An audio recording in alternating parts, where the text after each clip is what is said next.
Boa tarde a todos.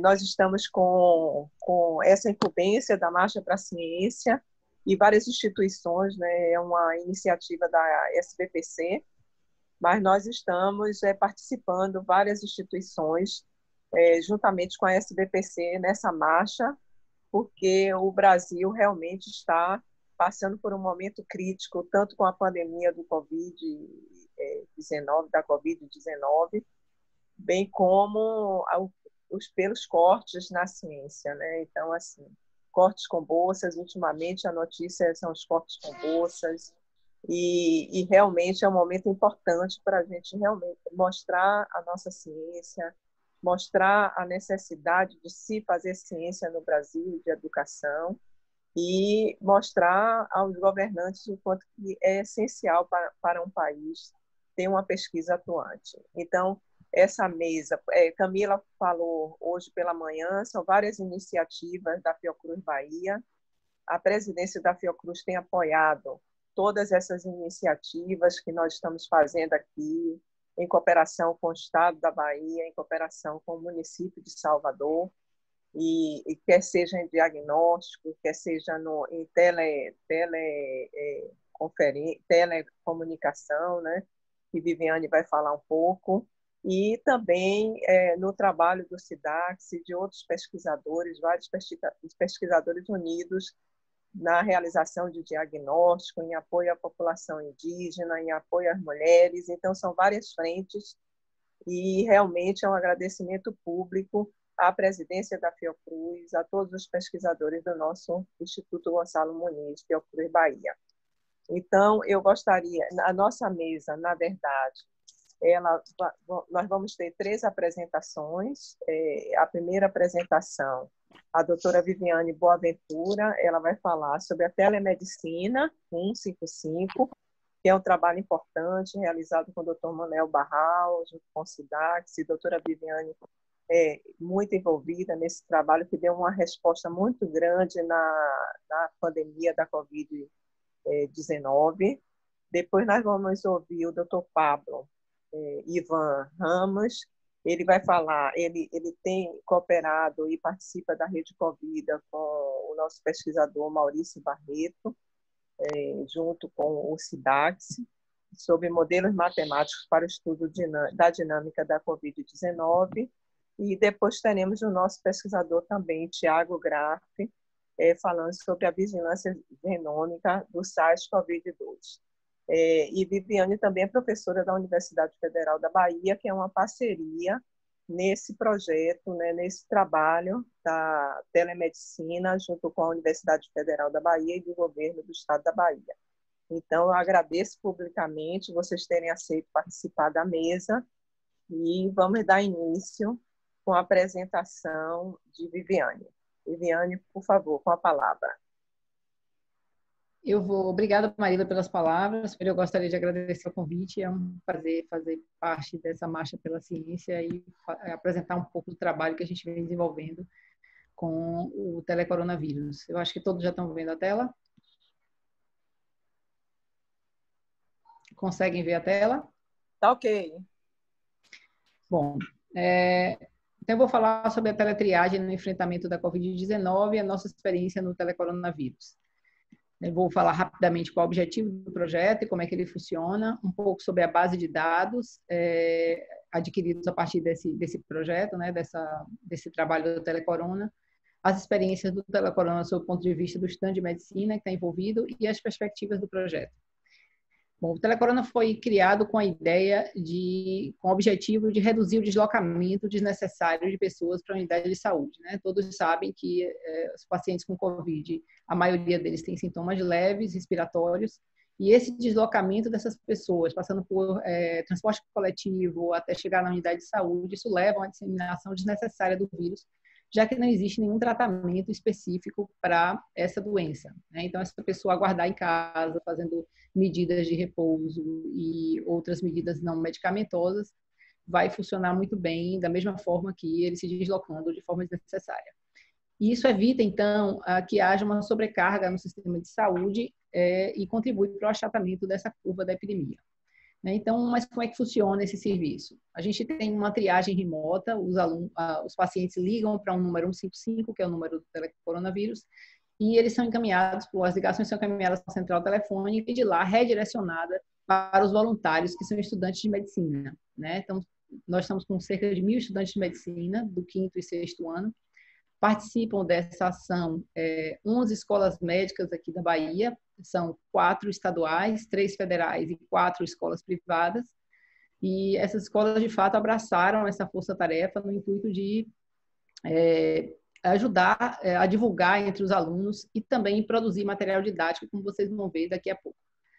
Então, junto com essas escolas, a gente recrutou esses alunos, eles atuam em turnos de 4 horas, mas eles trabalham 12 horas, o telecorona funciona 12 horas por dia, todos os dias da semana. Há uma supervisão remota desses estudantes, feita por médicos voluntários, são professores da universidade, mas também médicos residentes e pessoas, membros de associações médicas, que então fazem uma supervisão via grupos de WhatsApp, né? Toda a informação que é colhida a partir desse atendimento, ela é inserida em uma espécie de prontuário eletrônico que foi criado especificamente com esse fim. A gente chama esse prontuário de aplicação, é semelhante ao aplicativo, mas é online. E todos os dados vão direto para a Secretaria de Saúde e para a Vigilância Epidemiológica, ajudar, então, a apoiar nas ações de gestão em saúde. E como é que funciona esse atendimento, né? Então, os estudantes eles são treinados também remotamente, justamente para garantir a segurança de todos que fazem parte do projeto.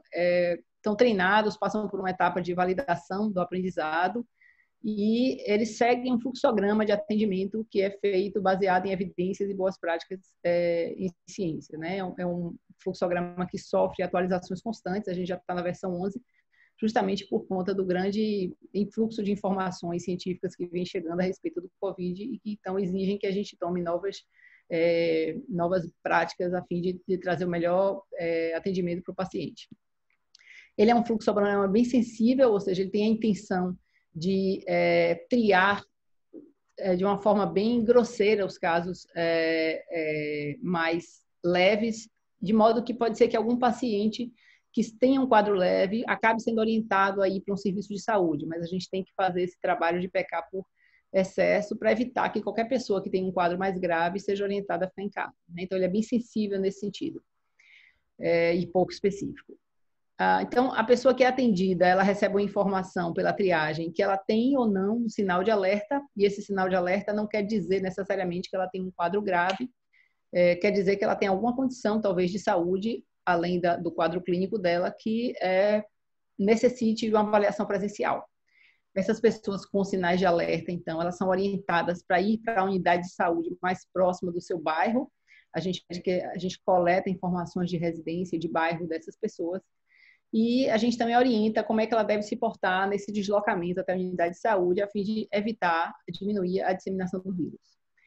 Se a pessoa não tem sinal de alerta, ela é orientada em relação a manter uma higiene respiratória em casa, manter o distanciamento social e também é orientada a retornar à ligação em caso haja modificação desse quadro clínico. Então, só para vocês terem ideia de como funciona essas informações, né? A gente tem aqui uns gráficos em escala logarítmica dos atendimentos por cidade.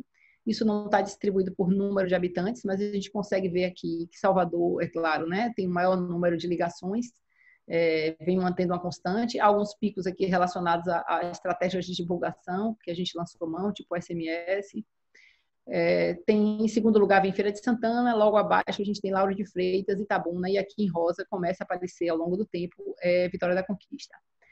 A gente também gera mapas de calor com sinais de alerta, por exemplo, chamando a atenção para os sítios onde vai ter um aumento da demanda, né, por assistência à saúde. Então, a gente tem aqui, por exemplo, Salvador marcada e região metropolitana bem forte, aqui na parte inferior da tela, e um outro polo de sinais de alerta aqui no sul e alguns outros espaçados no estado.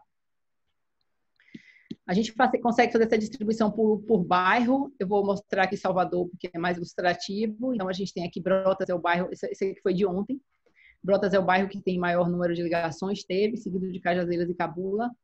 Conseguimos avaliar por faixa etária. Então, a maior parte da população que ligou para a gente até o momento é entre 20 e 59 anos. Maiores de 60 anos Em segundo lugar, mas a gente vê que a frequência de sinais de alerta entre os maiores de 60 anos é um pouco maior.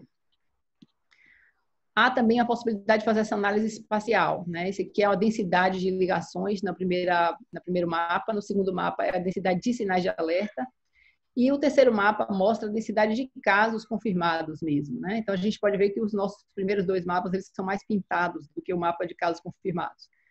Considerando que é uma grande... A gente sabe que vai existir muita subnotificação justamente por falta de reagentes e dificuldade que o mundo todo tem enfrentado para fazer esses diagnósticos de Covid, essas informações são muito preciosas porque a gente tem ideia e vale a pena olhar a longo prazo se vai haver uma mudança nesse padrão, né? Esse aqui funciona como uma espécie de sentinela para a gente prever que os casos estão surgindo nessas regiões.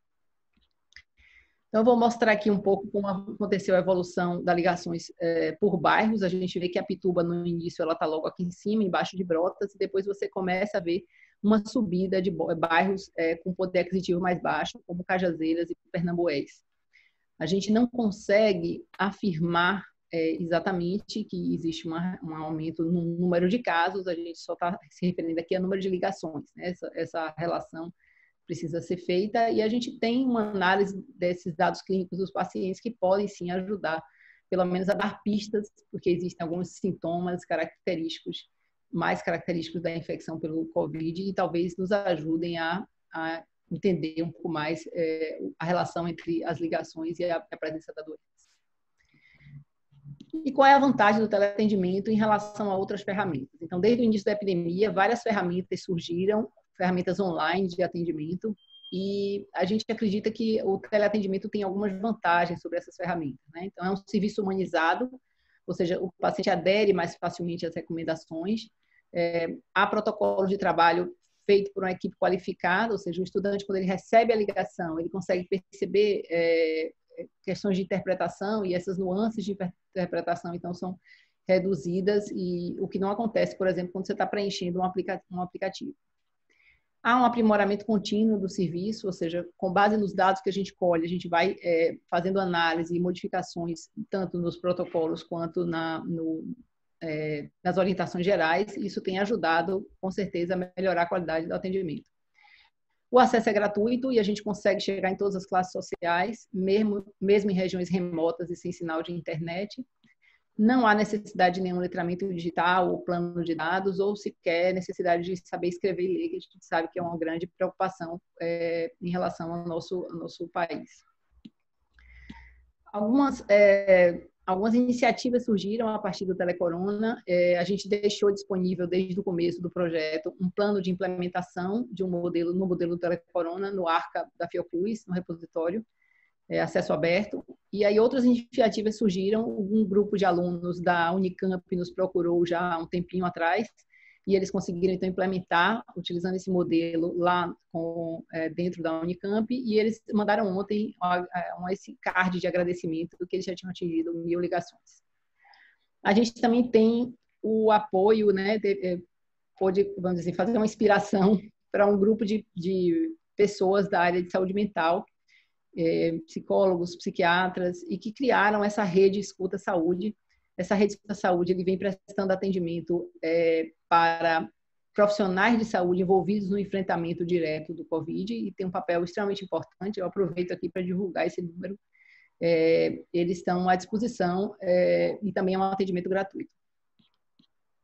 Bom, e sobre a ótica do estudante de medicina, né? O que é o Telecorona? O Telecorona é uma oportunidade de ensino e conhecimento. A gente sabe do papel social da escola e da importância dessa cultura do voluntariado e dessa ação cidadã dentro da escola médica. Os estudantes têm acesso ainda à educação continuada em Covid. Os professores das escolas médicas gravam vídeos a respeito de assuntos diversos sobre Covid, desde parte clínica até situações de pessoas sobre risco, de comunidade que está em confinamento, em presídios, por exemplo, enfim. São temas diversos, todos relacionados à Covid e em atualização para esses alunos.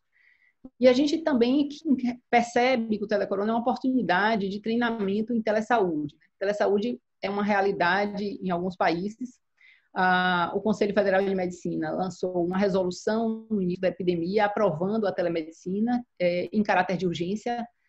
Não sabemos se ela continuará depois, mas, de qualquer forma, tem funcionado como um treinamento para os alunos, né? Então, na ausência de você poder ver o paciente, né, fazer um exame físico, a gente perguntou para eles quais eram as estratégias que eles estavam usando para fazer a percepção da sensação do paciente ou do aspecto. Então, essa nuvem de palavras foi criada com essas ideias dos pacientes. Então, a gente observa aqui que eles usam muito a linguagem, a forma como é falado, né? A questão do momento, enfim, todo um aprendizado que esses estudantes têm ganho de fazer esse teleatendimento e que também tem ensinado a gente como é que a gente deve conduzir, como é que deve se portar diante de uma situação de telesaúde. Os estudantes também têm recebido o apoio psicológico durante o enfrentamento da epidemia. Eu me referi à rede Escuta Saúde, e eles também têm prestado atendimento gratuito. Os estudantes do telecoronavírus e os médicos também fazem parte dessa equipe beneficiada por essa rede Escuta Saúde. A gente pediu para os alunos falarem um pouco sobre como é que eles estavam vendo o desempenho, né? Se eles acreditam que as orientações que estão sendo passadas estão sendo bem aceitas. O que está em azul é excelente ou muito boa, em verde é boa, laranja regular. Então, a gente pode ver que há uma boa percepção da aceitação por orientação por parte dos pacientes, e também os alunos percebem que há uma satisfação dos pacientes atendidos. Os alunos também consideram que essa experiência tem sido muito importante para o internato e para a profissão futura deles, não só em termos de aprendizado técnico, como mostra no gráfico aqui embaixo, mas eles têm gostado das mini-aulas, do fluxograma de atendimento e dessa supervisão remota pelos médicos. Então, de uma maneira geral, o teleatendimento tem sido bem, teletriagem, como a gente chama, né? Tem sido bem aceito pelos estudantes e tem trazido, então, impactos positivos também do ponto de vista acadêmico. Em termos de números, ontem a gente completou o 42º dia de atendimento com 23.883 pacientes teleorientados. A gente tem uma perspectiva de que esse projeto dure entre 3 a 4 meses, e então a gente imagina que esse número deva passar de 50 mil pacientes, né, considerando a curva da epidemia. Esses dados, após o fim do projeto, a gente pretende que estejam abertos, claro, depois de anonimizados e de toda a questão ética resolvida, mas para que outros pesquisadores possam trabalhar em cima dessas informações. A gente acredita, então, que o modelo telecorona também tem sido importante no sentido de ensino, né, de pensar em ampliar as formas de assistência à saúde, principalmente na perspectiva de situações como essa, onde a gente tem uma diminuição da força de trabalho por adoecimento, por exemplo, ou em locais onde não tem mesmo muitos profissionais atuando, e para dar acesso a populações, em especial populações urbanas e rurais, que são desassistidas por outras formas de saúde. Eu vi essa imagem ontem no Instagram de Banksy. Banksy é um artista que eu gosto muito. Ele fez essa imagem e colocou num hospital na Inglaterra, no sul da Inglaterra. E o nome da imagem chama Game Changer, né? É a nossa forma de agradecer aos estudantes e aos médicos por todo esse trabalho voluntário que tem sido assim, essencial para o funcionamento do telecorona. Eu vou apresentar rapidamente a equipe de parceiros. Além de mim, na coordenação está o professor Manuel Barral, como a professora Marilda falou. Barral é Fiocruz e UFBA. Roberto Carreiro é do SIDAX, da Fiocruz. Vitor Nunes, professor da UFBA, do Departamento de Patologia. Tiago é um estudante nosso da UFBA, ele é estudante de MD e PhD e é pós-graduando do curso da UFBA. Lohan é um médico residente e tem atuado junto aos residentes, recrutando esse grupo de médicos para atuar. Eles estão maciçamente participando do telecorona. E Bernardo e Sofia são professores da UNEB. A gente tem um outro grupo que é responsável pelo fluxograma de atendimento. Eu faço parte desse grupo, junto com Carolina Barbosa, que é uma enfermeira do PROAR, professor Álvaro Cruz, pneumologista, professora Áurea, infecto, professora Marília Santini, é do INE do Rio, da Fiocruz do Rio, também infecto, e o Dr. Ivan Paiva, que é do SAMU, que tem um conhecimento amplo sobre triagem à distância, né? Temos ainda 3 secretárias que têm sido assim muito importantes, elas que fazem esse gerenciamento desses quase 100 grupos de WhatsApp envolvendo médicos e estudantes. A gente tem um grupo responsável pelas questões éticas e profissionais. A professora Camila Vasconcelos é uma professora da Faculdade de Medicina que atua em Direito Médico e em Ética, e ela tem ajudado bastante nessas orientações. A gente também tem uma consultoria oficial do Conselho Regional de Medicina para assuntos pertinentes à atuação profissional. Então, as escolas que fazem parte são essas aqui: a UNEB, a UFES, a UESC e a UESB, nas estaduais, a Federal, a UFBA, a UFRB, a UFSB, e as privadas, a Baiana, a Unifax, a FTC e a Unime. Nós temos médicos voluntários, além das professores das escolas, da ABM, do SEREM e outros que se dispõem a participar livremente, entre em contato com a gente. A FESP-TEC desenvolveu a aplicação e as secretarias de governo que abraçaram, então, o projeto e desenvolveram toda a parte de infraestrutura de telefonia e da aplicação para que o projeto continuasse andando. E agora tem trabalhado bastante na parte de comunicação também para divulgar o número nas diversas regiões do estado. Bom, era só isso que eu tinha para falar. Obrigado pela oportunidade. Eu vou tentar responder as perguntas que eu estou vendo aqui na tela. Brotas também não é o maior bairro? É a pergunta. Exatamente. Eu fiz uma ponderação justamente que a gente não fez aqui uma análise por número de pessoas, não só dos bairros, mas também das cidades, né? Essa análise precisa ser feita. O que é interessante olhar é essa dinâmica ao longo do tempo, né? A população dessas cidades não mudou, desses bairros não mudou, mas a gente vê que tem uma variação em número de ligações. Qual a abrangência do telecoronavírus? Qualquer cidade da Bahia, né? Todo o estado da Bahia liga gratuitamente para o 155. Essa é a abrangência.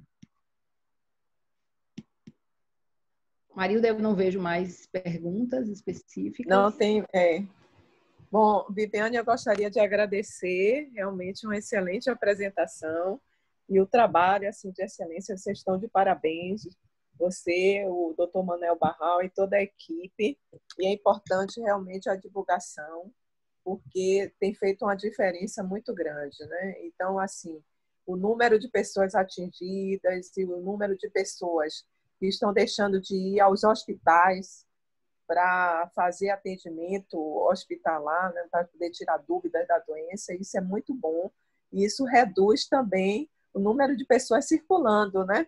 Que é um aspecto que eu acho que é importante falar, que esse trabalho ele reduz essas pessoas, o número de pessoas saírem e irem a unidades de saúde, isso também reduz a disseminação do vírus. Então, parabéns a você. Pode falar. Obrigada, Marilda. Obrigada pelo apoio também institucional da Fiocruz, além da UFBA, abraçaram a causa também, tem dado muito apoio. Todas as aulas da gente foram gravadas dentro da Fiocruz, as aulas de treinamento dos alunos e toda essa parceria diária aí para que o projeto ande. Em relação ao comentário da angústia, com certeza é uma das coisas muito importantes que a gente observa. A gente fez uma pergunta aos alunos da percepção deles do estado de angústia dos pacientes, e a gente vê que realmente é uma dos grandes, é uma coisa extremamente frequente, né? Então, muitos pacientes ligam porque não conseguem entender ou compreender o grau de gravidade do sintoma dele, e com certeza essas pessoas se deslocariam para um serviço de saúde se não tivessem uma teleorientação. Então, a ideia é justamente que funcione como uma espécie de sentinela, né? Um aviso para a gente do quanto de pessoas sintomáticas estão surgindo nessas regiões. Então, muito obrigada, Viviane. Parabéns mais uma vez, viu? E obrigado por ter aceito o convite. É uma grande honra ter você falando sobre a telemedicina, né? O 155, e também a toda a equipe, mais uma vez, parabéns. Então, eu passo... não tem mais nenhuma pergunta? Tem mais alguma? Não, né? Então, vou passar a palavra para Ramos de Matemáticos para o estudo da dinâmica da Covid-19. Pablo, muito obrigada por ter aceito o convite. E é outro tema também que é extremamente importante, né? Essa previsão matemática da infecção, né? Muito obrigado, professora. Obrigado à Fiocruz pela organização desse evento, dessa participação na marcha, é muito importante. Então, bom, gostaria primeiro de apresentar a rede Covida. Sei que muitas pessoas já conhecem parte da rede. Foi criada como uma união de vários pesquisadores da Fiocruz, do SIDAC, da UFBA, de outras instituições no mundo inteiro, mas a maioria das pessoas se concentra aqui no estado da Bahia e é formada por epidemiologistas, sanitaristas, biólogos, matemáticos, físicos. Então tem uma gama de expertises aí que está associada a essa rede e criando essa sinergia para tentar realmente mitigar os impactos da Covid aqui no nosso país, né? O site da Covid está ali embaixo, covid19br.org, tem um painel de dados que o Thiago Graça também ajudou a montar e está realmente muito legal. Então, a ideia dessa apresentação é cobrir um pouco desses 3 aspectos principais, na verdade. Uma breve apresentação do que é a modelagem matemática, como esses modelos podem ser usados para a gente modelar uma epidemia. A gente vai ver que tem modelos simples e ainda assim efetivos, modelos que podem se tornando mais complexos e cobrir ali outras variáveis sendo modeladas, como o número de mortes e o número de requerimento de hospitalização.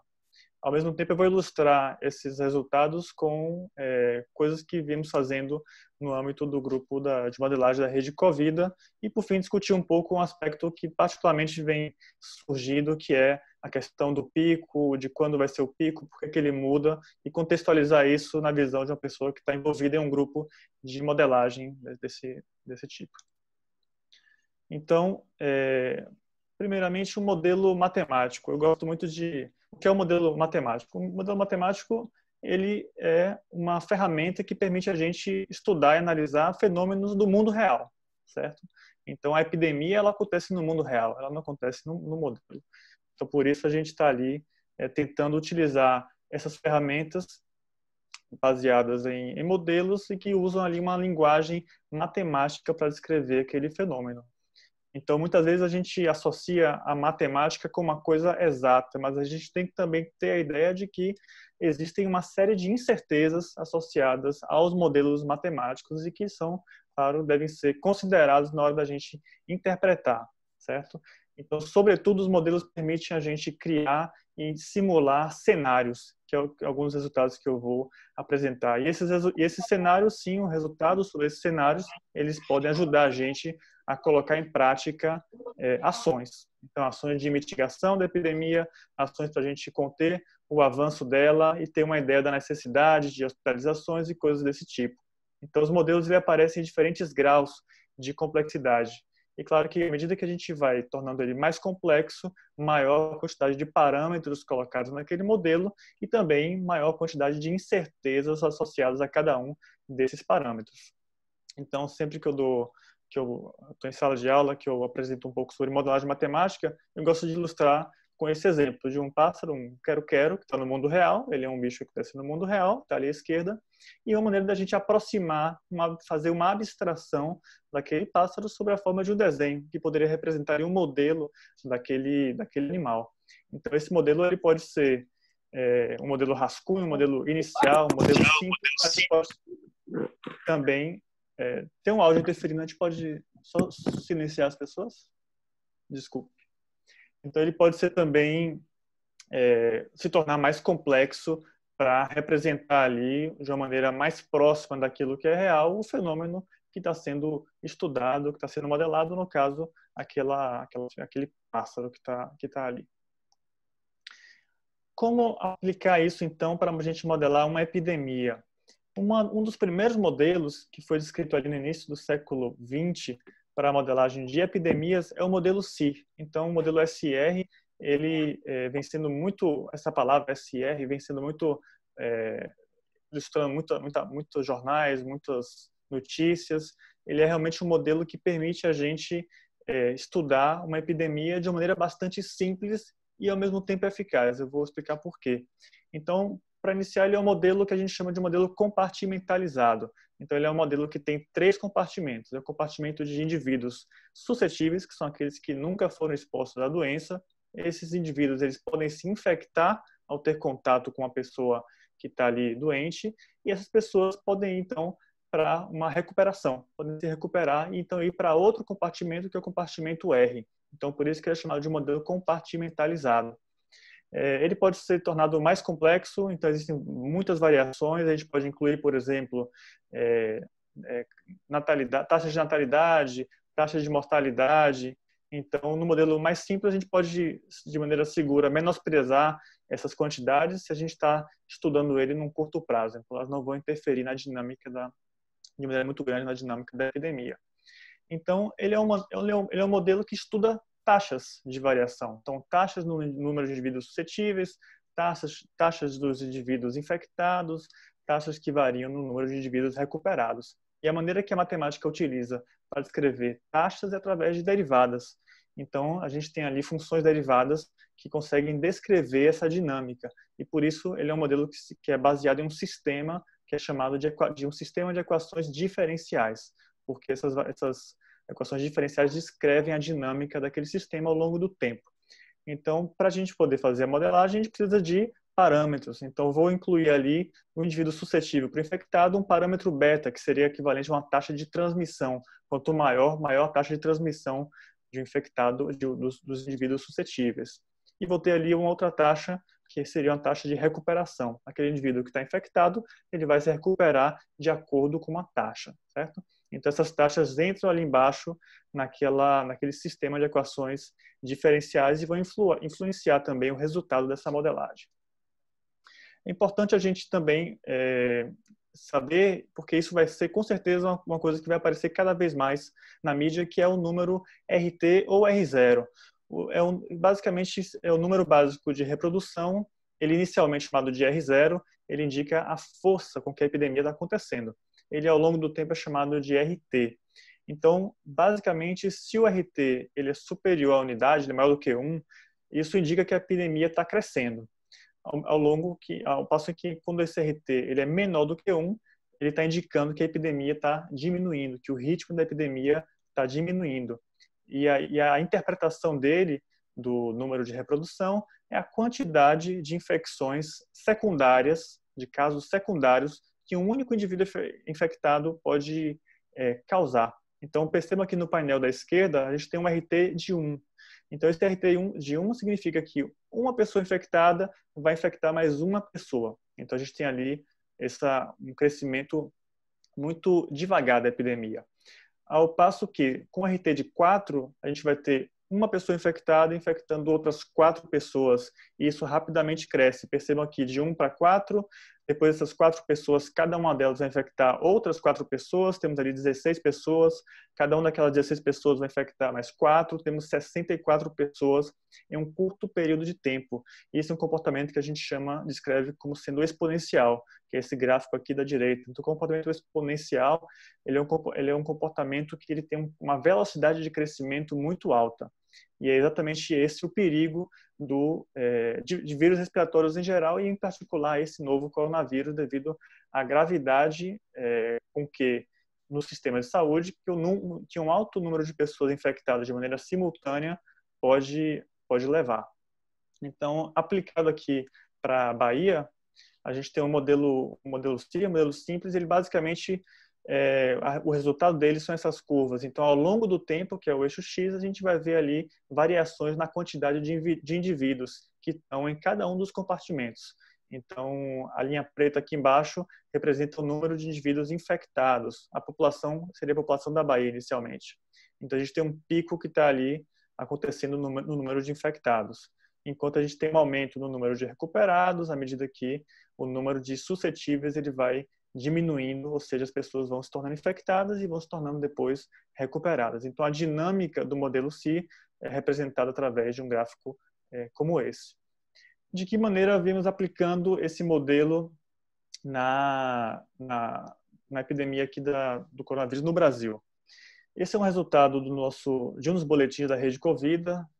Hoje são 4 boletins e uma série de notas técnicas publicadas pela rede, estão todos disponíveis no site da Rede Covida. E esse foi um dos primeiros resultados, que mostrava que, para o modelo C, o que a gente observa, se a gente pegar aquele parâmetro gama que eu escrevi lá atrás, que é a taxa de recuperação das pessoas, se a gente diminui se a gente aumenta o tempo com que as pessoas, de circulação dessas pessoas, seria aqui no gráfico, na curva vermelha, 21 dias de circulação de uma pessoa infectada, a gente tem um pico, um número de casos ativos muito grande, muito maior do que se a gente considerar um período de apenas 5 dias de circulação dessas pessoas, onde a gente vai ter um pico ali, onde 14% da população seria infectada simultaneamente. Ainda assim, é um número muito importante, mas muito inferior àquilo que seria uma circulação com maior tempo. Então, é um resultado que mostra que a gente consegue realizar aquele fenômeno tão falado de achatamento da curva através da diminuição da circulação de indivíduos infectados e também suscetíveis na população. Então, é um resultado a favor das medidas de distanciamento social. O acompanhamento da epidemia ela pode ser feito através desse valor de reprodução que eu acabo de citar, que é o RT. Então, a gente tem ali, esse é um artigo publicado há pouco tempo que mostra o acompanhamento do RT ao longo do tempo em Wuhan, na cidade de Wuhan, que foi o epicentro da epidemia, lá na China. Então, o RT ele se inicia ali ao redor de início de janeiro. Ele é muito alto, já atingindo o valor em torno de 4, e à medida que medidas vão sendo colocadas em vigor pelo governo e que as pessoas também vão aderir naquelas medidas, existe uma diminuição daquele valor de RT. Então, medidas mais fortes, isso aqui seria o período que compreende o lockdown completo de Wuhan. Então, suspensão total da circulação de pessoas. Houve uma diminuição que já chegou a valores próximos do RT igual a 1. Então, é esse tipo de acompanhamento que a gente pode fazer, e a gente na rede de Covid vem feito, para monitorar o crescimento e a diminuição da epidemia aqui no nosso país. Então, esses são resultados que justamente vão nesse sentido, para todos os estados com mais de 30 casos. Então, nessas curvas, a gente observa, olhando aqui para a curva vermelha, uma diminuição, uma tendência à diminuição do RT para quase todos os estados, mas ainda assim com valores superiores a 1. Então, isso quer dizer que a gente deve ainda acompanhar e continuar monitorando esse valor do número de reprodução e somente considerar que realmente tem a possibilidade de diminuir as medidas de restrição quando a gente tiver realmente valores do número de RT bem inferiores. Então, ainda não seria o momento de afrouxar essas medidas. A gente também criamos um modelo que é o modelo CIR com uma variação no beta. Então, o beta é a taxa de transmissão, porque a gente percebe que à medida que a gente coloca em vigor, esse aqui foi o resultado do boletim número 2, à medida que a gente coloca em vigor as medidas de restrição à circulação, no caso aqui, ao redor de 16 de março, a gente teve aqui no estado da Bahia uma declaração de medida, onde foi feita uma série de medidas para o fechamento de escolas, foram proibidas a realização de grandes eventos, a circulação de pessoas foi diminuída. A gente observa isso depois de um tempo na taxa de transmissão. Então, a gente tem também uma consequente diminuição da taxa de transmissão. A linha vermelha seria o modelo que não inclui essa variação na taxa de transmissão, e a linha azul é a linha que representa um modelo com beta variável no tempo. E esse segundo beta, ele tem uma taxa de transmissão menor, o que indica que a gente começa a ver efeitos já a partir do dia 26 de março das medidas de restrição, das medidas de isolamento social. Então, isso a gente consegue observar também através da modelagem a efetividade dessas medidas. Depois temos um modelo que é um pouco mais complexo, perceba a quantidade de variáveis que já estão ali integradas nesse modelo, então uma quantidade muito grande que ali é um modelo que já incorpora informação sobre pessoas assintomáticas, que podem também transmitir a doença, sabe-se que essa quantidade de assintomáticos parece importante para a transmissão da doença, principalmente considerando que o pico da carga viral parece acontecer para o novo coronavírus ainda antes do aparecimento dos sintomas. Então, a transmissão por pessoas assintomáticas é uma via muito importante e a gente considera isso nesse modelo considerando também a necessidade de hospitalizações, sendo elas em leitos ambulatoriais ou de UTI, e também considerando mortes e, claro, a recuperação dessas pessoas. Então, é um modelo já com maior quantidade de parâmetros envolvidos. E a motivação para essa modelagem, particularmente aqui na Bahia, percebam que existe, e isso também acontece em todo o Brasil, uma grande desigualdade no acesso à saúde. Então, nesse gráfico da esquerda, esse é o mapa da Bahia. A gente tem a quantidade de estabelecimentos de saúde, não necessariamente hospitais, mas estabelecimentos de saúde cadastrados no CNS.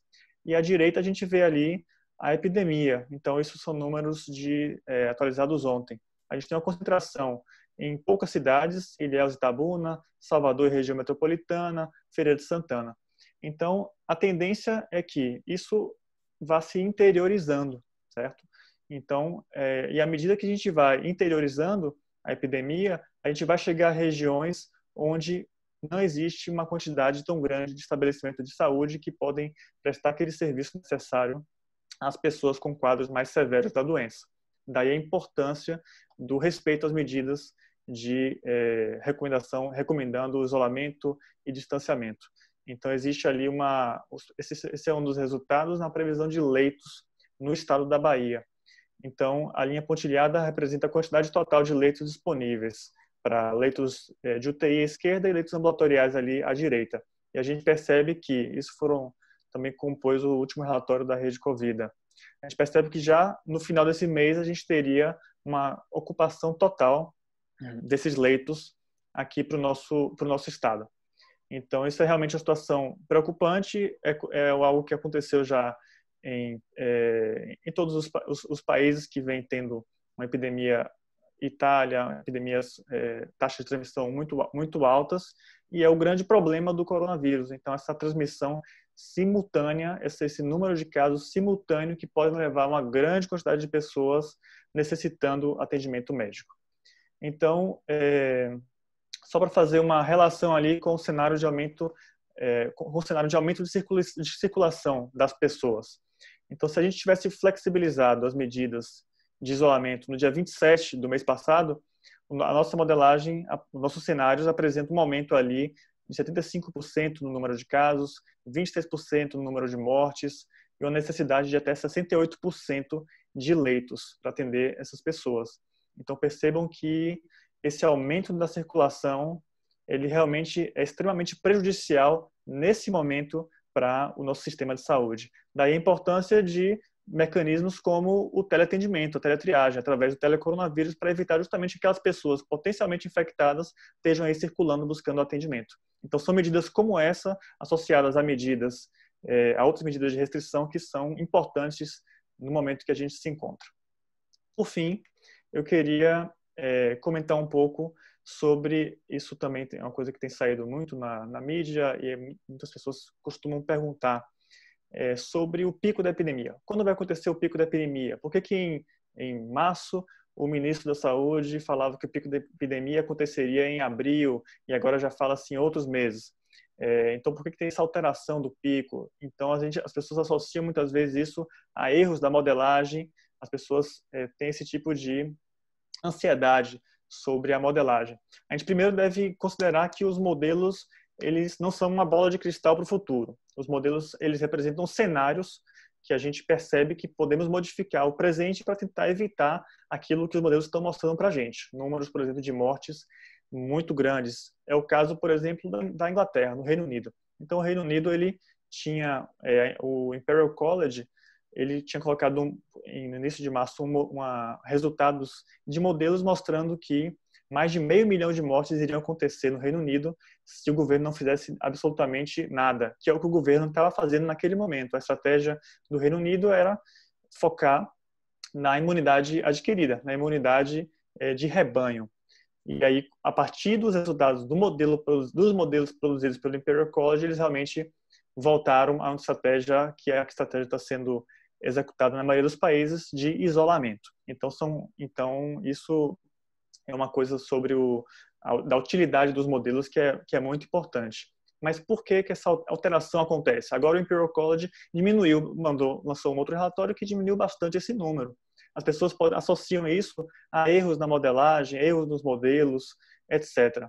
E isso tem uma associação com uma coisa chamada de o dilema do profeta. Então, ele é uma previsão que ela é mas tão grave que as pessoas mudam o presente e aí a previsão não se concreta.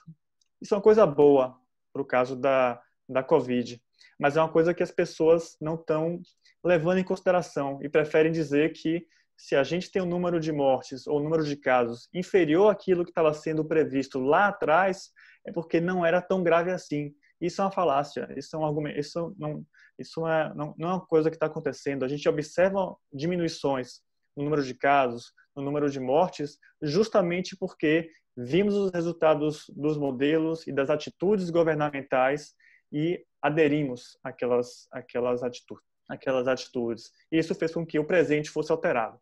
Então, essa frustração de algumas pessoas nas previsões, elas acabam servindo de argumento para que céticos da gravidade da Covid defendam suspensão de medidas de mitigação. Então, é muito bom a gente ter em conta esse tipo de disparidade entre previsão e o fato real, e essa questão daquilo que a gente está modificando, certo, do nosso comportamento para evitar que aquilo aconteça e não culpar diretamente modelos ou culpar outros tipos ou que isso sirva de argumento para esse tipo de crítica. Então, o que eu queria dizer é que, como muitas coisas em saúde pública, não é fácil a gente provar que o que não aconteceu teria acontecido se não fossem adotadas as medidas. Eu termino apresentando aqui a equipe de modelagem da rede Covida. São muitas pessoas em várias universidades. Eu sou apenas um, mas tem muita gente da UFBA, tem muita gente da Fiocruz, tem muita gente em outros lugares, tem gente de Swansea, no Reino Unido. Então, eu queria agradecer aqui o espaço para apresentar esses resultados e obrigado, professora Marilda, pelo convite. Pablo, muito obrigado. Tem algumas questões, né? E essa é um assunto realmente palpitante, né? Porque saber dessa projeção, né? Essa é a pergunta de todo mundo. Mas você falou uma coisa fundamental. As medidas, elas mudam as projeções, né? E isso é o que é importante. Então, fazer o isolamento social vai mudar a previsão dos modelos matemáticos, né? Quer dizer, você vai ter esse achatamento realmente da curva. Tem algumas questões e nós ainda temos uma apresentação. Pablo, veja se você consegue visualizar no bate-papo. Sim, eu estou olhando aqui agora. Ângelo pergunta se existe algum modelo parecido com o CIR que inclua a taxa de mortalidades. Eu apresentei o modelo CEURD, que é um pouco mais complexo. Considerando o RT, quanto maior o seu valor, maior a probabilidade de haver muitos óbitos? Sim. Então, quanto maior o RT, maior a quantidade de pessoas que vão ser infectadas por um único caso. Então, perceba que aquela figura que eu mostrei é um crescimento exponencial. E quando a gente tem crescimento exponencial no número de casos, a gente tem uma proporção de casos severos e graves que vão precisar de hospitalização também grande. Então, isso vai, claro, aumentar o número de óbitos e, principalmente no contexto onde todos necessitam de uma internação ao mesmo tempo, mais ainda aumenta essa quantidade de hospitalização. Paulo Barros pergunta se a gente tem dificuldade em obter os dados para a modelagem das fontes oficiais de saúde. Sim, infelizmente a gente ainda está num cenário onde existe muito corpo a corpo para conseguir esses dados. Então, no SIDAX tem um grupo que trabalha somente com aquisição e a curadoria desses dados, que está se empenhando muito para conseguir dados aqui na Bahia através da CESAB, também dados da prefeitura através da SMS, mas dados a nível de Brasil, eles infelizmente ainda estão muito difíceis de serem conseguidos. Tem esforços individuais, por exemplo, Wesley Cota, que é um pesquisador da Universidade de Viçosa, ele conseguiu criar ferramentas que fazem justamente esse scraping dos dados através de vários sites de Secretaria de Saúde, de jornais, e é um esforço individual muito grande para conseguir ter dados. Mas realmente, se a gente tivesse um repositório oficial e sincronizado, isso seria a melhor situação. Pablo, eu vou te agradecer, porque vou dar a palavra a Tiago, né? Porque ainda tem uma apresentação, e agradecer a maneira bem transparente que você fez, né? Você falou de um assunto que é difícil, mas de uma maneira que todo mundo pode entender. Então, parabéns pela sua exposição. Então, vou Obrigado, passar a professor. palavra a Tiago. Obrigado, Pablo, por ter aceito. Tiago, por favor. Tiago é nosso pesquisador no EGM. Vai falar Oi. sobre vigilância, né? É, Pode falar. tá, é que o microfone estava no mudo. Bem, eu vou, ao contrário das duas palestras anteriores, essa aqui é mais sobre o que tem sido feito mundialmente, quanto à vigilância genômica. Os dados do Brasil ainda são muito incipientes quanto às formas do vírus circulando aqui, os genomas gerados, apesar de estar disponível nos bancos de dados, não foi feito muitas análises com isso ainda. Então, eu vou dar uma introdução sobre o tema e vou falar então o que já se sabe sobre as origens do SARS-CoV-2 e por onde anda o espalhamento dele pelo mundo. Então, aqui no primeiro slide tem algumas datas para a gente entender a velocidade com que está sendo gerado dados sobre o genoma do SARS-CoV-2. Então, em 31 de dezembro de 2019, foi quando a China notificou a OMS sobre o surto de casos de pneumonia com essa etiologia desconhecida. E em 5 de janeiro de 2020 foi quando o primeiro genoma do SARS-CoV-2 já foi depositado no GenBank. Isso são apenas 6 dias depois da notificação da OMS. E em 11 de março de 2020, então, a OMS declara a pandemia do Covid-19. Esse gráfico aqui ele mostra esse rápido acúmulo de genomas do SARS-CoV-2. Quando eu falo genomas, geralmente se entende por genoma completo ou quase completo. E o SARS-CoV-2 ele é um vírus com um genoma grande, que são 30 mil pares de bases. É muito maior do que os arbovírus, que tem por volta de 10 mil, o HIV também tem por volta de 10 mil pares de bases. E aqui é colocado sequências, então, na verdade, não são genomas, pois alguns grupos só sequenciam e disponibilizam parte do genoma. Mas, enfim, então, primeiro foi disponibilizado em 5 de janeiro e essa tendência crescente foi muito rápido no mundo todo. Em fevereiro já tinha quase 100, em março já tinha por volta de 200, 300, e quando a OMS declarou a pandemia, já aqui em 11 de março, devia ter quase 1.000 genomas. E tem essa comparação aqui com a pandemia do H1N1 de 2009, que foi talvez a primeira pandemia, a primeira doença a se espalhar rapidamente pelo mundo, que a gente teve a oportunidade de acompanhar em tempo real, gerar genomas rapidamente, porque já estava na era do sequenciamento, do NGS, que são as tecnologias que o NGS barateou extremamente, então, a capacidade barateou a geração de genomas. Em 2009, quando a OMS declarou a pandemia, foi também 2 meses após a notificação dos primeiros casos, haviam só 23 sequências parciais do vírus, só do gene da hemaglutinina. Então, mostrando que o que a gente está vendo hoje, nessa questão de geração de dados, é sem precedentes.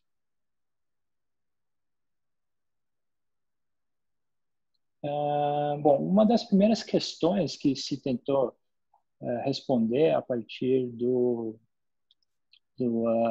genoma do vírus é sobre a origem do SARS-CoV-2. Então, se fez uma análise junto com outros vírus, outros genomas de vírus já conhecidos que estavam disponíveis, e se observou que ele só tinha 79% de similaridade com o SARS-CoV-1, ou simplesmente SARS-CoV, que é o coronavírus que causou a epidemia de 2002, 2013. Então, nessa árvore filogenética, o SARS-CoV aparece aqui, enquanto que o SARS-CoV-2 está bem longe aqui dele. E se viu que o vírus que tinha a maior similaridade era um coronavírus de morcegos, que é chamado de RAT-G13.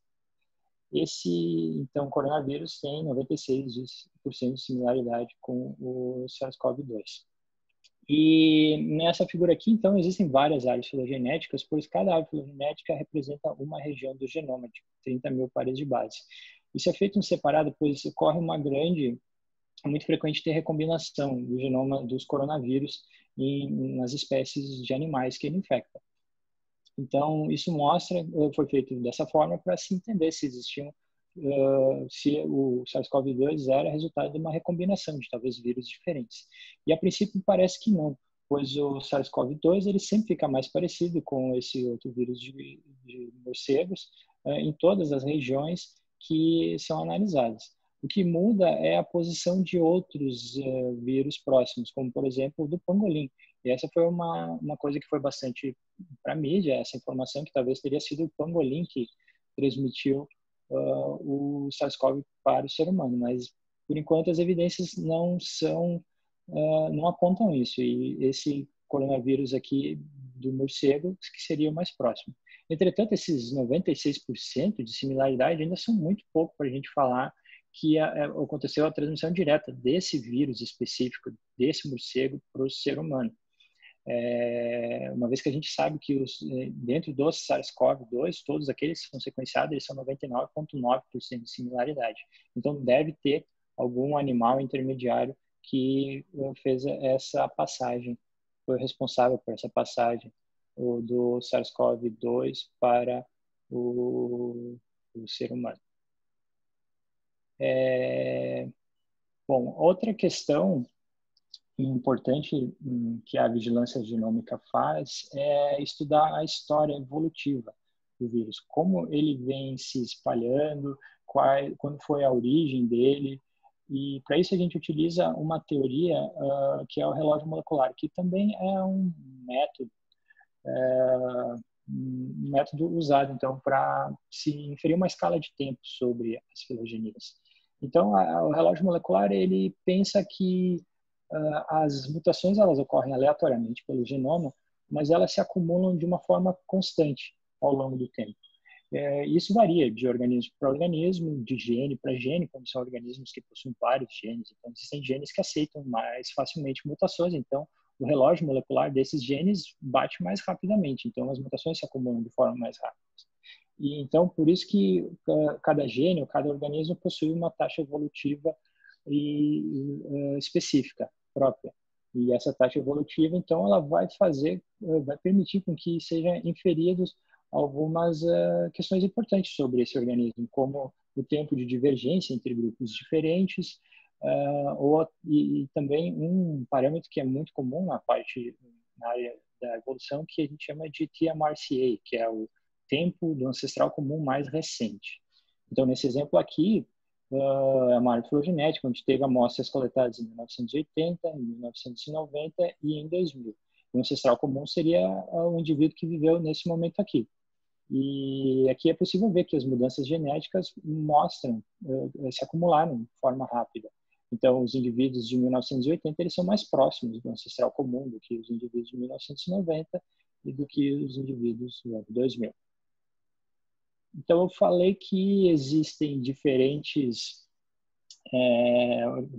taxas evolutivas para diferentes organismos e diferentes genes também. Mas para os vírus de RNA, geralmente se calcula a taxa evolutiva para o organismo como um todo. E eles são dos indivíduos que possuem a taxa evolutiva mais rápida, que chega a ser em volta de 10 a menos 3, enquanto mamíferos e plantas ficam em 10 a menos 9.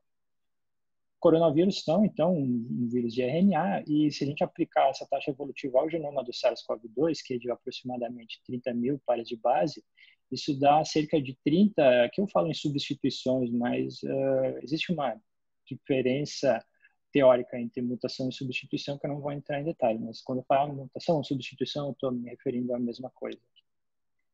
Então, com essa taxa evolutiva, em um ano, o SARS-CoV-2 teria 30 mutações no seu genoma de 30 mil pares de base. Entretanto, ele não está há um ano circulando entre os seres humanos. Ele tem meses só. E a gente, então, poderia calcular que existe de 2 a 3 mutações dentro do genoma do SARS-CoV-2 por ano. E que, então, se a gente considerar que o genoma que ele está circulando desde dezembro, isso dá 4 meses ou 5 meses, se a gente for considerar abril já. Então, são muitas poucas mutações realmente que se acumularam no genoma do SARS-CoV-2. Então, isso era uma questão que preocupava os biólogos evolucionistas que estavam sequenciando o SARS-CoV-2 em tempo real, como está acontecendo agora. A gente já pode considerar o SARS-CoV-2 uma MAP, e isso eu não falei aqui no slide anterior, que são populações de organismos que evoluem de uma forma que a gente pode mensurar no tempo. É que nem esse slide aqui, que eu falo que eu mostro que, então, um organismo sequenciado em 1980 e 1990, a gente vê essa divergência acumulada. Então, será que o SARS-CoV-2 já é uma MAP, sendo que ele apenas circula há 4, 5 meses na população? Para isso, se fez, antes de começar a se estimar coisas mais complexas sobre a origem de SARS-CoV-2, se fez alguns testes, alguns pesquisadores, alguns grupos de pesquisadores, então, acompanharam um acúmulo de sequências disponíveis nos bancos de dados para saber, então, se ele já tinha o que a gente chama de sinal temporal, que é um acúmulo de substituições, que aqui é mostrado no eixo Y, se isso se correlacionava com o momento da coleta, que está aqui no eixo X. Então, a gente olha, esse é um exemplo de uma árvore filogenética, onde o indivíduo mais próximo da raiz, ele foi coletado em 2012, num tempo mais antigo. Então, ele também tem menos mutações acumuladas desde o ancestral comum, enquanto os indivíduos coletados mais recentemente, aqui no caso de 2013, são mais divergentes. Então, os indivíduos mais divergentes ficam mais alto no gráfico e coletados mais recentemente ficam mais para a direita. Então, tem que ver essa correlação linear entre tempo de coleta e divergência. E mostra-se que logo em fevereiro, já no SARS-CoV-2, os genomas do SARS-CoV-2 apresentavam essa correlação, esse sinal temporal. Então, permitindo com que fosse aplicado, então, o relógio molecular e os métodos que vêm com essa hipótese para se analisar, então, a evolução do vírus. Então, um dos primeiros trabalhos que fala sobre isso, que faz isso, é esse aqui, de Tayaroa, e ele diz que, basicamente, vamos focar num único resultado, que é sobre a origem de todo o SARS-CoV-2. Quando que ele pulou da espécie animal, ainda desconhecida para o ser humano? Isso teria acontecido no final de novembro de 2019. Então, ele teria circulado entre humanos de uma forma críptica, que é uma forma que os epidemiologistas gostam de falar, quando ele está circulando de forma não notada, por mais ou menos um mês, até ali no final de dezembro, esse surto de pneumonia ser notado pelo governo chinês. Então, isso é feito através dos dados genômicos do vírus, apesar de a gente não ter nenhuma sequência dessa época aqui, todas as sequências foram geradas só a partir do final de dezembro. Aqui tem alguns detalhes também sobre a taxa evolutiva, que se calcula para o SARS-CoV-2, que não é tão diferente do SARS-CoV-1 e nem tão diferente do MERS-CoV, que são os outros dois coronavírus de importância epidemiológica. Enfim, isso eu estava falando desde o início, que está sendo feito em tempo real, essa geração de dados genômicos sobre o SARS-CoV-2. E tem uma ferramenta genial disponível na internet, que é o NextString, que é uma página de um grupo baseado na Suíça, mas que tem colaboradores do mundo inteiro, que eles pegam sequências disponíveis no GISAID. Esse GISAID é um banco de dados parecido com o GeneBank, só que ele é mais rápido em disponibilizar os dados. Então, ele foi criado inicialmente para estudar influenza, mas a comunidade adotou ele para depositar os genes do SARS-CoV-2 também. Então, o NextString faz um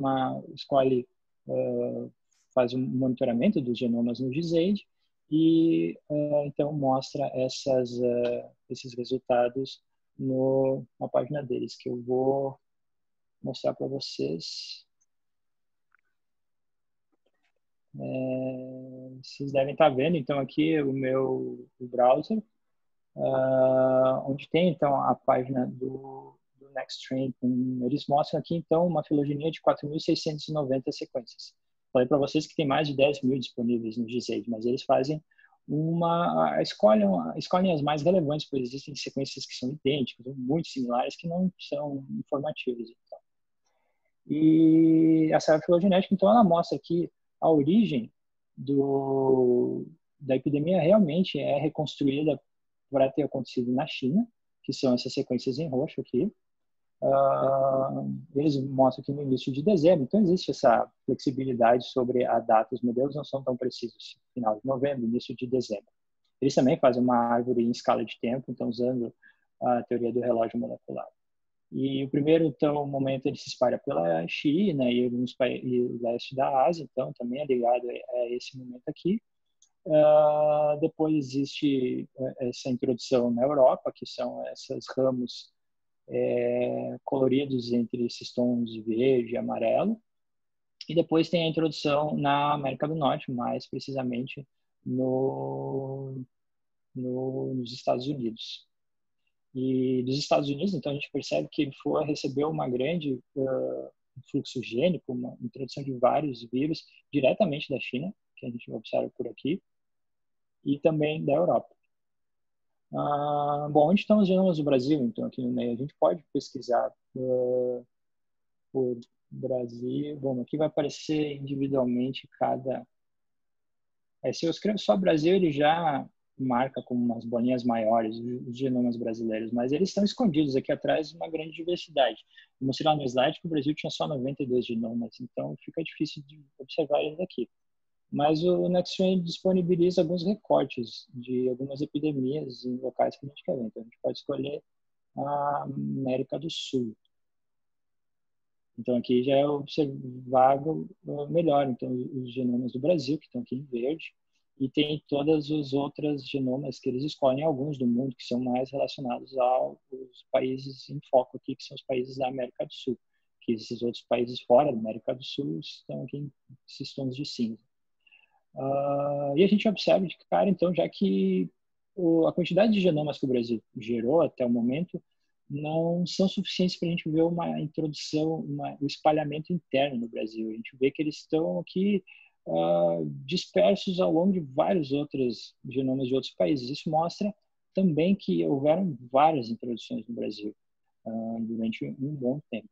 A gente pode clicar e tentar enxergar alguma coisa. Então, aqui tem um genoma do Distrito Federal, que mostra que ele tem relação com Suíça e 2 genomas da Suíça na base e um genoma da Holanda.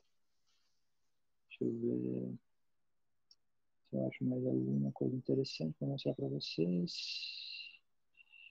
Aqui tem mais alguns genomas do Brasil, São Paulo. Vou procurar os genomas da Bahia. Então, aqui tem 2 genomas da Bahia que eu já tinha visto anteriormente. Que, se a gente clica nos genomas, ele mostra, então, algumas informações sobre quem foi o autor que forneceu, que depositou o genoma. A cidade, então, são 2 genomas de Feira de Santana que já foram disponibilizados no GISAID. Quem foi o laboratório que sequenciou, que fez a submissão, que é o Laboratório de Vírus Respiratórios, lá na Fiocruz do Rio. E quem foi que cedeu a amostra, que é o LACEN da Bahia. Então, são só alguns exemplos. Tem várias coisas para explorar nessa ferramenta, ela é muito boa mesmo. Deixa eu voltar para a minha apresentação, que eu quero falar de mais uma coisa ainda. Então, aqui eu não falei do período que tem os genomas brasileiros, né? O primeiro apareceu bastante na mídia, que ele foi gerado e submetido em 28 de fevereiro, que foi apenas 2 ou 3 dias depois do primeiro caso ser confirmado no Brasil. Teve, inclusive, a participação de uma aluna, uma ex-aluna de doutorado aqui do IGM, que deixou vários professores, todo mundo aqui bem contente em ver a participação dela na geração desse primeiro genoma. Enfim, o vírus muta, ele está se espalhando pelo mundo, mas e daí? O que isso tem a ver com o ser humano e com a doença? Ele pode estar se tornando mais virulento, então causando uma doença mais grave.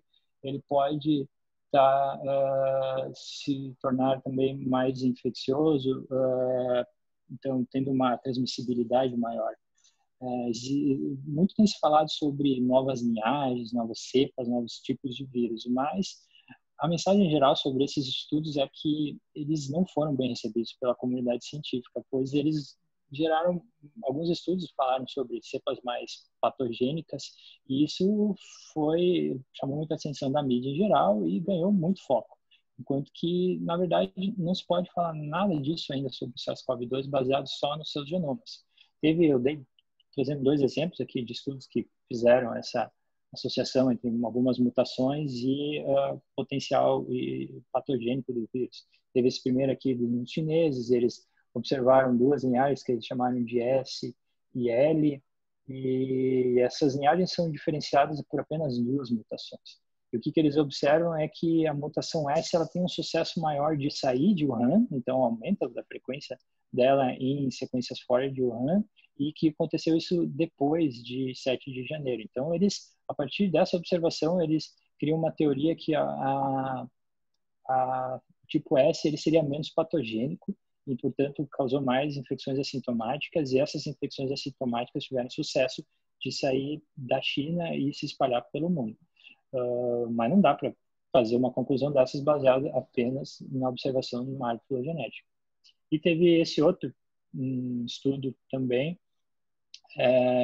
que classificou, esse estudo foi publicado na PNAS, né, que é uma revista super respeitada, um dos poucos estudos que ganhou notoriedade que ganhou notoriedade só depois de serem publicados, porque uma coisa nova também na epidemia do SARS-CoV é que a velocidade de geração de dados e de estudos, os estudos são publicados sem serem avaliados por outros pares, por outros cientistas. E isso, então, muitas vezes faz com que vários estudos sem muito suporte estatístico sejam sem muito suporte, às vezes com suporte estatístico, mas sem um grande significado biológico, sejam publicados e ganham foco na imprensa. Enfim, esse estudo aqui, então, ele foi publicado numa revista respeitada, mas ele fala também, faz conclusões estranhas a partir somente das sequências. Ele fala que um tipo de vírus que circula mais na China provavelmente não se espalhou para o resto do mundo, pois ele teve dificuldades em se adaptar ao sistema imune das pessoas que moram fora da China.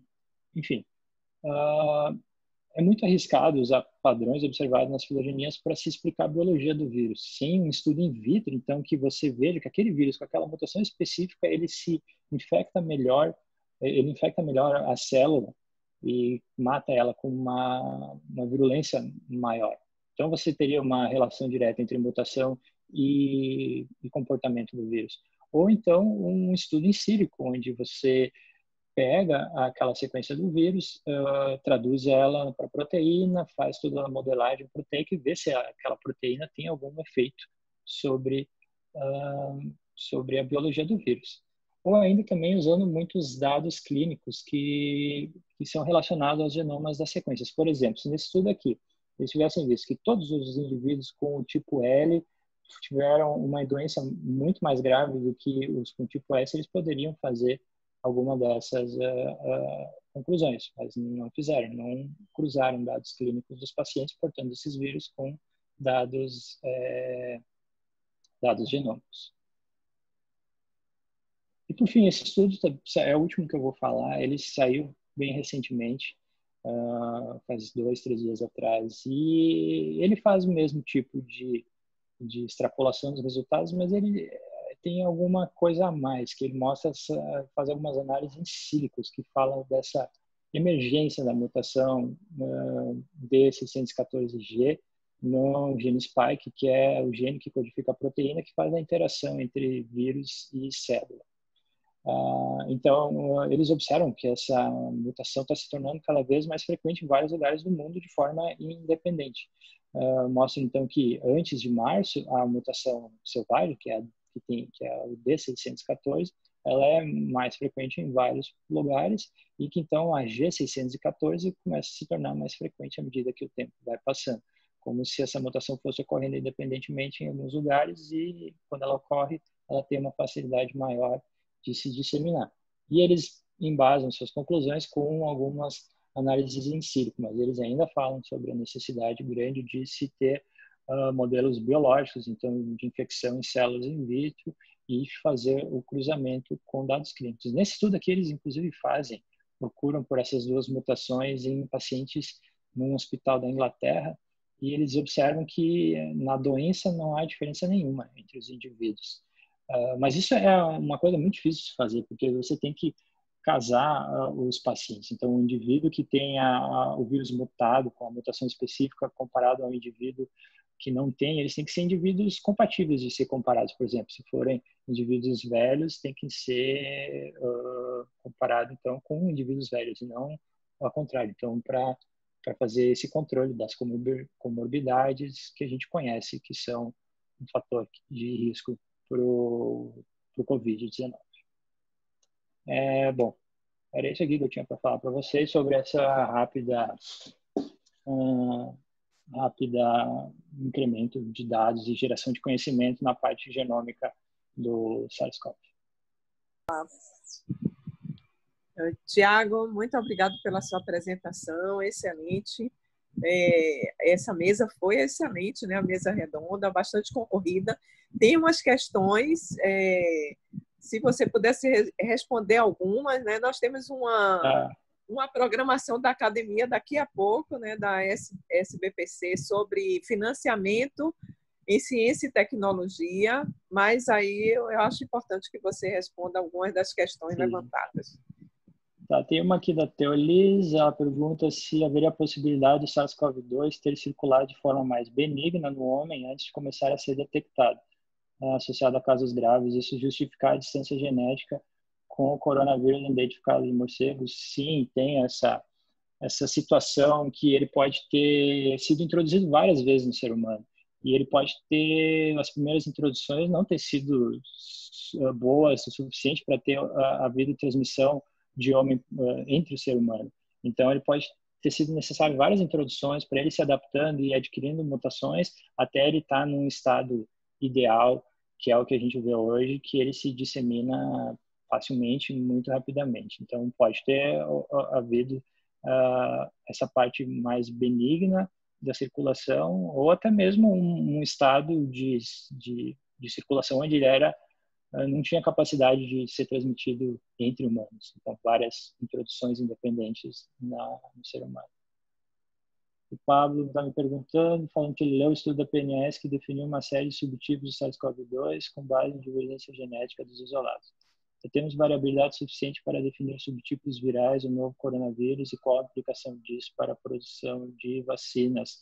Eu falei desse estudo da PNAS e não tem divergência suficiente ainda. Os vírus são todos muito similares. Os autores que descreveram esses tipos de vírus, eles se baseiam em poucas mutações. Então, na maioria, eles são 99% similares. E a implicação disso para a vacina, ninguém sabe ainda, pois não se sabe como uma primeira vacina funcionaria. Então, uma questão é que eles estão usando só o protótipo viral, que o primeiro isolado de Wuhan, para fazer a vacina, e isso pode ser preocupante sim, porque talvez quando a vacina for desenvolvida, o vírus já vai estar muito diferente. Se isso acontecer ano que vem, por exemplo. Mas agora, em 4 meses de evolução, 5 meses, diria que ainda não se tem nada nesse sentido.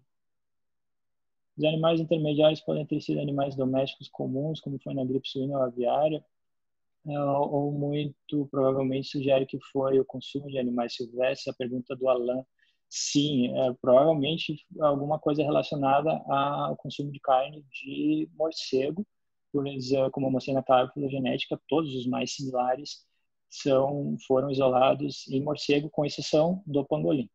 Então, a questão que se investiga mais é sobre esses dois animais, mas poderia se tentar investigar o vírus em outros animais, mas ainda é meio incerto. E também essa questão do vírus do SARS-CoV-2 infectar gatos e cachorros, eu não vi nada muito bom ainda nesse sentido, realmente demonstrando essa infecção. Deixa eu ver se mais alguma coisa. Viviane, Thiago, alguma variação clínica maior, mortalidade, por exemplo, relacionada às variações genéticas demonstradas? Não, ninguém conseguiu mostrar nada desse tipo. Pergunta do Carlos Augusto Oliveira. Thiago, após as epidemias de MERS e SARS, uma vigilância de potenciais vírus zoonóticos em animais foi realizada. Tem algum motivo o SARS-CoV-2 não ter sido considerado um potencial vírus zoonótico? Boa pergunta. Eles têm... Acho que a questão agora é a prioridade. O MERS e o SARS, eles não se espalharam, mas nem de perto com a capacidade de espalhamento que o SARS-CoV-2 teve. Então, essa questão de a gente focar agora no que é necessário, é parar a disseminação no ser humano para a gente conter a pandemia, deve ser o foco inicial. Então, tem a questão também dos insumos, que está toda a cadeia de produção de enzimas e materiais para fazer a parte laboratorial está voltada para o diagnóstico. Então, isso talvez é uma das questões que ainda não... Porque ainda a gente não sabe muito sobre o SARS-CoV-2 em outros animais. Mas também tem a questão que são só 4, 5 meses. Parece que faz muito tempo que a gente está nessa situação, trancado em casa, mas faz muito pouco tempo. Então, não deu tempo realmente das pessoas, dos pesquisadores, dos cientistas entenderem o que aconteceu. Eu acho que para o SARS, eles demoraram mais de ano para achar o animal, que era o civeta, que foi o intermediário entre o morcego e o ser humano nessa transmissão. Então, ainda não se encontrou, mas eu acho que estão procurando, com certeza. É uma questão de tempo e prioridades. A Marilda me perguntou se existem estudos relacionados às mutações do vírus e genética das pessoas infectadas com a genética das pessoas. Não, eu não li nada sobre isso ainda, mas deve estar saindo também em breve. Eu acho que é isso. Bom, gente, Tiago, gostaria de agradecer novamente a participação de todos vocês, né? E dizer que a marcha é importante, né? A ciência é importante no Brasil. Parabéns, as palestras foram maravilhosas. E esperamos voltar em breve, né, com outras lives pelo IGM, para disseminar conhecimento e também discutir outras questões que também são importantes, principalmente na pandemia do Covid-19. Então, gente, agradeço a presença de todos vocês e até a próxima. E muito obrigado. Pablo, você quer falar alguma coisa? Viviane? Queria só agradecer o convite mesmo, professora, e reforçar aí a necessidade do isolamento nesse momento. Isso. Exato, ficar em casa pela ciência, né? Vive? Pela ciência e pela saúde. Eu vou fazer Pela coro na fala saúde, isso. de Pablo. Com certeza. Obrigada pelo convite. Isso, eu fica também em queria casa. agradecer a Marilda. Bio, muito obrigada. Boa tarde, gente. Tchau, tchau. Tchau.